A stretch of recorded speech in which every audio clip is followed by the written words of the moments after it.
Hey everybody, this is the Stuff I Heard podcast, and I'm your host, Josh Peak. Let's get this thing started, shall we? Hey everybody, today happens to be Wednesday, 9/11/2019.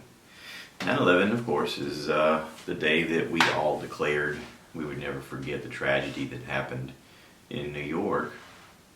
But year after year, we get further away from remembering. We're almost at the point now where kids are adults. They grew up in a time where this was in the past. This must be how a lot of people who lived through Pearl Harbor or lived through the Depression must have felt generationally as they moved on. At a certain point, you're like, wait, these kids don't even know that is the reality. I mean, let's face it, my kids were little when 9/11 happened, and I don't think they remember. I don't think they're fully aware of any of that. I mean, they heard about it. I know that they were young enough to see it on TV, but I don't think it resonated like it does with people who are older, who, watched the news, who heard about it immediately. For me personally, I had taken my kids to school and was out working. At the time, I worked for Budweiser, and I was a pre-salesman, and I was listening to the radio. I had, at the time, there was no podcast. At the time, if you were lucky, if you could find like a radio show you like to listen to in the morning while you were out driving around. And I was in between customers, heading to a customer's, and the radio was on the Bob and Sherry show. And, when I was a kid, I had seen Bob on something called PM Magazine, which is a TV show that they would do silly stuff, and it was interesting or whatever. And Sherry was a young up-and-comer female broadcaster who was just hilarious, and there was something about their chemistry together that I really liked listening to their show. And I tuned in, and I was working a stop, and I come back out, and I get in a van, and I'm starting to head towards our local grocery store, a Piggly Wiggly, and I'm in the vehicle, and I hear them say, hang on, something's going on. And they start talking about how a plane had flown into the World Trade Center. Now, for those of you today who don't know, New York used to have a symbol of their skyline where these two very large buildings were the World Trade Center. They were twin towers, they called them, because they looked identical, and they towered over everything else in New York. Whenever people would take photos and videos, if you saw those towers, you went, oh look, there's New York. Like, you didn't have to question what city you were looking at. And it was a symbol for New York. And it was a symbol in a way, I guess, to foreigners of our opulence and our arrogance and our, look at us, aren't we great? And a group of terrorists decided that they were going to take over a plane and fly the plane into the World Trade Center. Now, I don't know how much they thought about this, and I don't know how much they reckoned would happen or would be the fallout from it. But, it definitely changed life as we know it for the world. America was, up to that point, if I'm honest, I think we were relaxed in our security. I think that we were lazy in the way we looked at the world. I think that we never paid attention to the differences between Iraq and Iran and Saudi Arabia and Syria, and we didn't know the names of a lot of these places that we now know. It wasn't in our lexicon. It wasn't in anything that we talked about. And we were oblivious. We were. We were happy just going through our day and trying to figure it out and enjoying our, celebrity TV, whatever. And just kind of going through the motions of life and, with no sense of danger, no sense of urgency, no sense of, I wonder what else is out there. And in a way, after 9/11 happened, Well, let me back up. Okay, so the first plane flies into the World Trade Center, and you hear about it, and it's like, what happened?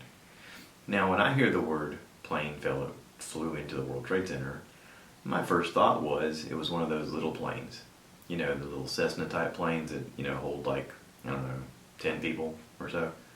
I thought, what the heck did somebody do that they flew their plane into the building?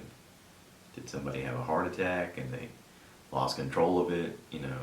What was going on? So I'm listening to it and I'm like, okay, yeah, all right. And I went to this store and, I went to go work, and all of a sudden I hear somebody that I knew came up to me and said, oh my God, did you hear a second plane flew into it? They're saying that it's terrorists. And I was like, wait, what? And I'm picturing these giant buildings, and I'm picturing two little planes, and I'm like, what the heck are they doing with flying little planes into the thing? And I was like, I gotta find a TV. So I dropped what I was doing and went over to somebody's business that I knew had a TV that was nearby, and they're all standing there with their mouths open watching the TV, and they're like, you gotta look at this. And like they spun me around, and immediately I saw what everybody else saw. I saw buildings on fire. I saw replays of passenger jets, large passenger jets, flying into these buildings. And then there was a report of another plane that had gone down. Another plane had struck the Pentagon.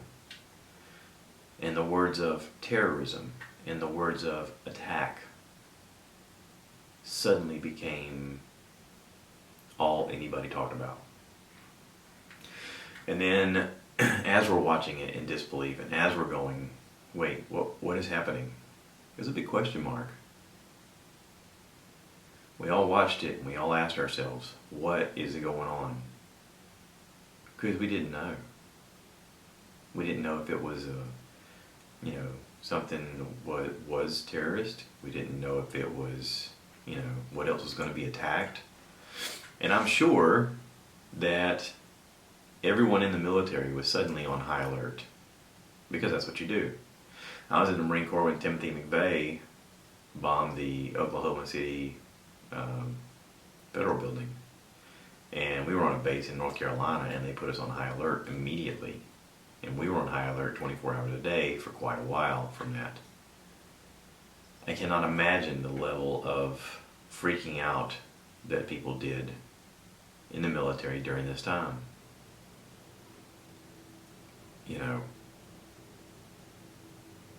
Up to that point, this was seen as not even thought of, not even a possibility.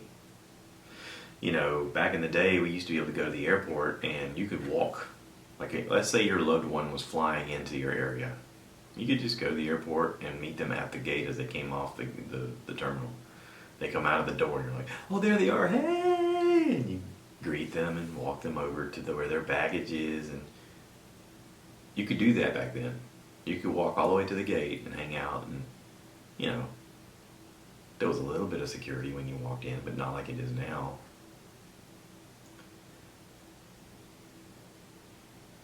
And it changed America. It changed the way we do a lot of things. It changed the way we talk about security. It changed the way we think about security. It changes the way we think about each other. It got us for the first time to really look at each other and go, wait, is this a bad guy? Or is this just a guy who happens to live here? Because, up to that point, America was, the Schoolhouse Rock, Reading Rainbow, melting pot that we grew up listening to. Let's face it, here in the South, there was a lot of racism still, and there still is spots of it, but it's a lot less now than it was. But you kind of knew in your heart that, hey, listen, this is America. This is where a lot of people came years ago to found this fairly new country. We've only been a country for, almost 300 years, a little over 200 years. And we've done a lot of damage. And we've tried to do damage control. we've tried to grow from it. But it's come at great cost in all directions. And one of the hardest things to do when you move forward is to get everybody on board. Because you want to change the narrative. You want to change people's minds. You want to affect change in a way that people go, yeah, you're right. In order to achieve our goals, we do have to let go of the past in a way. Don't forget, but let go. And I think that's where we are right now with 9/11. I think that a lot of people want to move past it. They want to accept that it happened and remember that it happened. But they also want to move past it and go, okay, so that happened, and we put some security measures in place that make us feel safer. I don't know if it makes us safer, but it makes us feel safer. And then you go into the debate of how much military do you need? Do you need occupational warfare in all these countries? Do you need to have bases in Afghanistan, and Iraq, and Iran, and Saudi Arabia? And I mean, we go to these areas and we occupy land and we say, hey, we're here for your peace. Meanwhile, we come back home and we tell everybody, I'm protecting your peace. There's a lot of things being done in the name of peace, and I don't know what it actually accomplishes. There's always that question mark of, are we making further enemies, or are we actually having a positive effect? And there's arguments on both sides. I mean, legitimately, there are arguments on both sides. And I'm not going to proclaim that I know the difference or that I've been, firsthand in it. I haven't. I've been lucky. And I'll say I've been lucky. I had been out of the military for just 3 years when this happened. And I thought, okay, well, right now I'm a single parent with 2 kids. I can probably figure out what to do with my kids if I need to go back, but I don't know how effective I can be at this point. I've been out of it for 3 years. I could re-up, but is it going to matter? I'm sure right now they have a line of people waiting to go in to serve their country, to do the right thing, to fight for their country, to follow orders. See, that's the part that a lot of people don't understand, is you go in thinking, I'm going to make a difference. What you end up doing is following orders. And those orders sometimes come from idiots. I mean, that's just the fact of it. They don't want free thinkers. They don't want people who think outside the box, who have opinions of their own. But in order to keep your humanity and keep your sanity, you have to have a little bit of that in you. But not everybody does. There's a lot of people who just follow the orders, no matter what they are. They're blind to it. They don't care. They're just like, well, this is what he told me to do. This is what I'm going to do. And people are flawed. People make mistakes. We all make mistakes all the time. So you wonder, what's the right thing? And I don't think anybody particularly knows. We just all take our best stab at it. It's sort of like being a parent. You can write books about being a parent, and you can, say, well, I know what to do. All you got to do is this. And then you find out later that was a complete mistake. I mean, we're all trying to figure it out. And, when it comes to national security, you're talking about the lives of a lot of people and how it affects a lot of people. And if you make a wrong step, a lot of people die. And it doesn't really matter what step you take. People are going to be affected.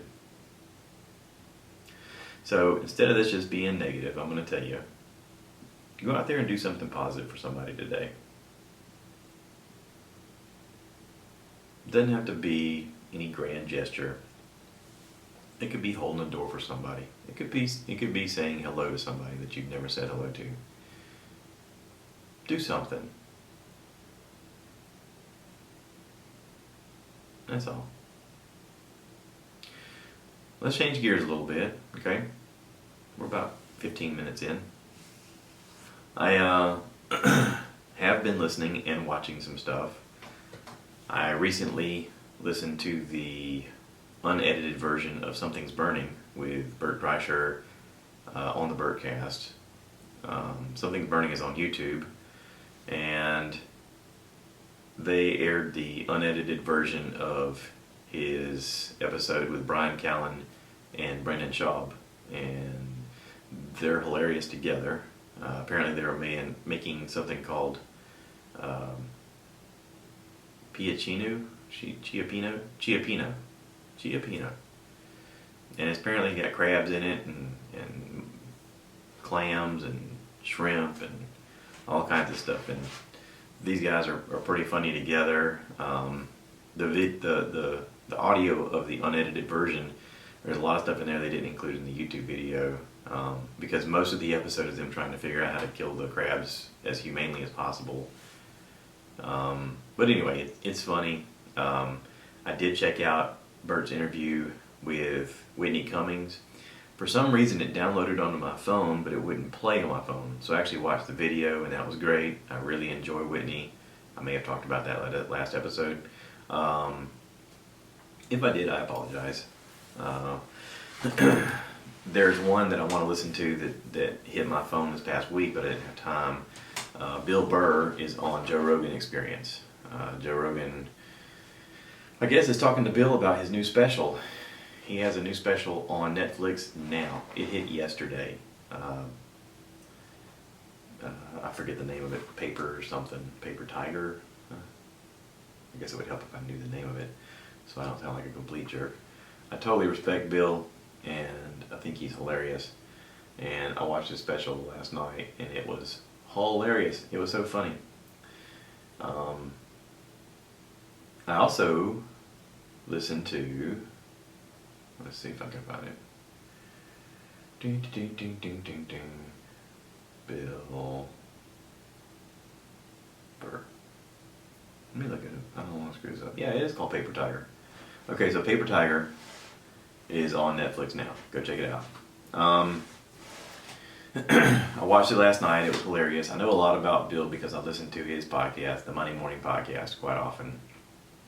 And he is one of the founding people for the All Things Comedy Network on YouTube. And, you know, it's a group of comedians that own this. They're all together. Some of them you may know. You know, Burr Kreischer, Ari Shaffir, Al Madrigal, Danish and O'Neill. A bunch of these guys, you know, got together and created a network that they're doing together.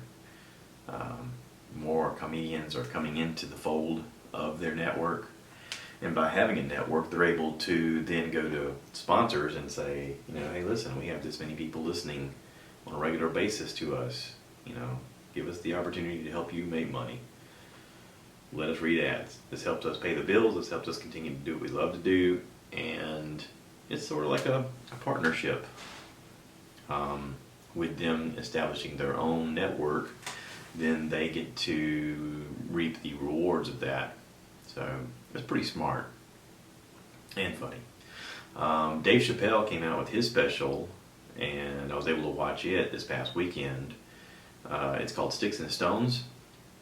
Listen, Dave still got it. Dave is still at the top of his game. He and Bill Burr have put out a special within a week of each other, and both are hilarious. And listen, Dave's an older guy now, and he has a lot of perspective, and he talks about a lot of things that could rub people the wrong way and, you know, make them aggravated.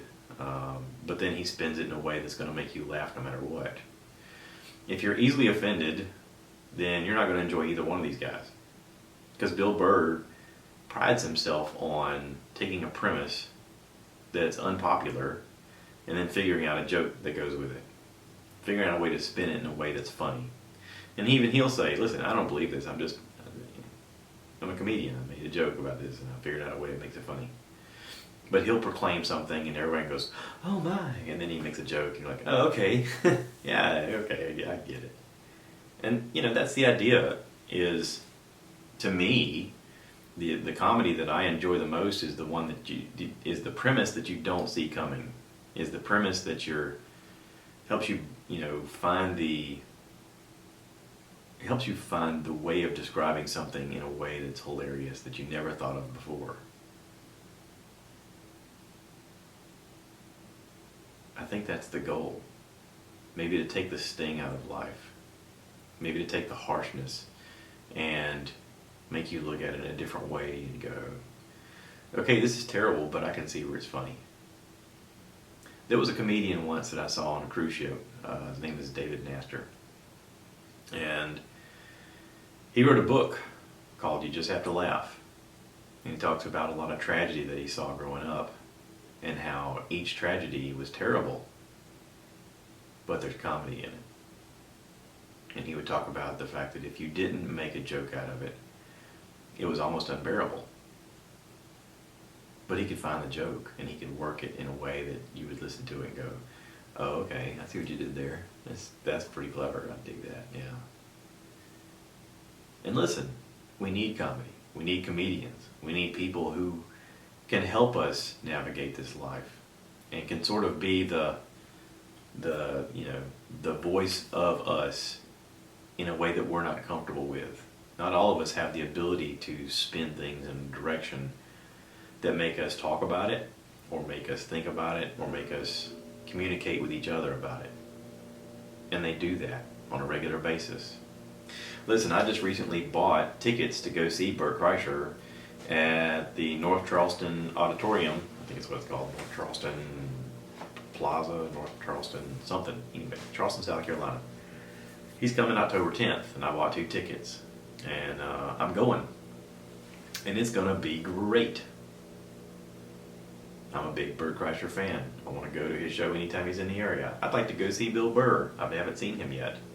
If Joe Rogan comes back to town, I want to see him. If Whitney Cummings comes to town, I want to see her. She was in Charlotte playing the weekend that we were heading out to go to Seattle. And I hate that I missed that, because I would love to go see her do comedy in person. There's a lot of comedians out there that are good, that are doing their thing and hitting their stride. And listen, go out there and see comedy. Go out there and support comedians. Go out there and talk to them. And social media allows you to reach out to them and say, hey, I checked out your special, or I checked out your thing, or I'm looking forward to seeing you, or I just heard you in so and you were great. Promote that stuff. Let's do a push towards comedy. Let's do a push towards the thing that makes us forget about the fact that this is the anniversary of 9/11. I don't want to forget. I have an inability to forget, but I have the ability to move forward. And I think we all do.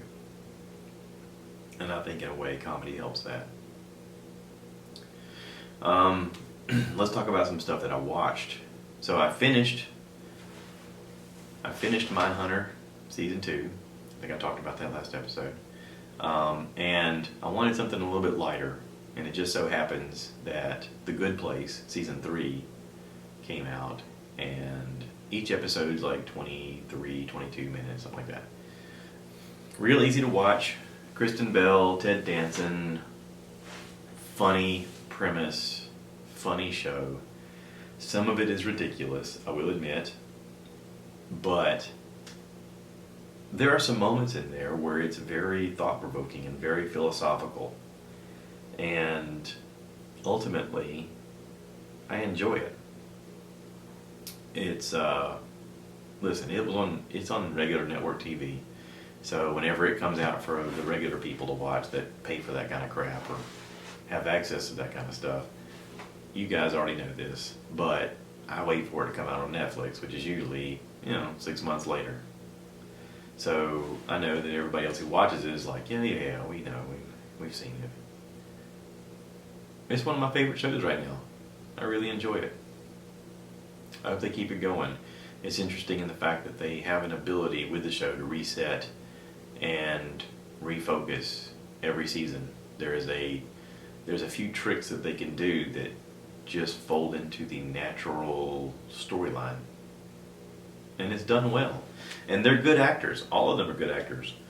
I started watching this and I was thinking, boy, Ted Danson's aged a lot since the days of Cheers. I grew up watching him on Cheers. I mean, he was Sam at the bar in Boston. Everybody would walk in and they go, hey! And he was witty and funny and flirted with Shelley Long. And, anyway. So, good show, The Good Place. Check it out. I think you'll like it. There's a lot of new things on Netflix that I haven't had a chance to even start, and I gotta watch the next season of 13 Reasons Why. I mean, geez. I know once I start I'm gonna be deep into it, but man, it's gonna be such a kick in the nuts. I know it is, because every episode is, I mean, every season and every episode is something that hits you really hard psychologically. If you haven't seen 13 Reasons Why, watch the premise on a preview before you even get started. And if it affects your life, you really have to kind of decide if you want to go down that rabbit hole. It is a rabbit hole. Because if you go down that rabbit hole, there's a lot of stuff there that could affect your everything, your world. So there's my cautionary tale on that. Just be careful if you're going to watch it. It's done well. It's done respectfully. It's not meant to perpetuate any problems. It's meant to bring light to a situation that our kids are going through today and have gone through for a while, but no one's really talked about it. It's sort of the edgy show that is bringing a light on life as a young person. So, Disney Plus. Let's talk about Disney Plus. We got a thing in the mail yesterday to sign up for Disney Plus. Disney Plus is going to be like Netflix and Hulu and all these others, but they're going to have all of their content on there. They're going to have Hulu. I mean, not Hulu. They're tied in somehow to Hulu, and there's some kind of deal where I think if you have Hulu and Disney, then you're going to have access to all kinds of things at a special price. But anyway, we got a thing in the mail about signing up for Disney Plus for 3 years. And listen, that's a commitment. But my wife did the math, and she's like, with this advertisement, if we sign up for it, it's only like $4 and some change per month, which is really cheap. But right away, you're going to have access to everything that Disney owns. Everything. All of their movies, all of their TV shows, all of their, you name it. Which includes everything Marvel, everything Star Wars. They bought Fox, so there's going to be content on there from Fox as well. Everything's going to be available on this. They own ESPN. Surely ESPN is going to be tied into this at some point. They own ABC. Why wouldn't ABC content be on there as well? Listen, I don't know what else is going to be included, but we've talked about it, and I think we're going to go ahead and sign up for it because it's going to be a really great deal, and there's going to be a lot of stuff on there that we enjoy. I mean, I've talked, I don't know how many hours about Disney on this podcast. I've talked ad nauseum about things on Marvel. I've got to really enjoy the content they've created through Netflix. Not to mention their movies. But now all of it's going to be on this platform. And believe me, I'm going to sign up and I'm going to watch it and I'm going to talk about it here to you guys. I'm not a salesman, but I am a client. Is that a thing for the Hair Club for Men? I'm not only the president, I'm also a client. Yeah, I'm not the president of Disney Plus, but boy howdy would I be. Anyway, I'm going to wrap this up. Today is Wednesday. Never forget. But also, let's figure out a way to enjoy some comedy along the way. Go check out Bill Burr's special. Go check out Dave Chappelle's special. Listen, if you watch Dave Chappelle's special, when it ends, watch the credits, and then there's an epilogue at the end, another 22-minute part of the show that you want to watch, where he talks to the crowd, and it's good. It's good stuff. So anyway, y'all take care. Thanks for listening. Please remember to rate, review, subscribe, and share with your friends. And I appreciate every one of you. I got some new ads that are rolling this week, so if you guys have got to this point, you've already heard them. Thank you for tolerating that. And y'all take care. Bye now. Oh, cue the cow. There we go. Bye.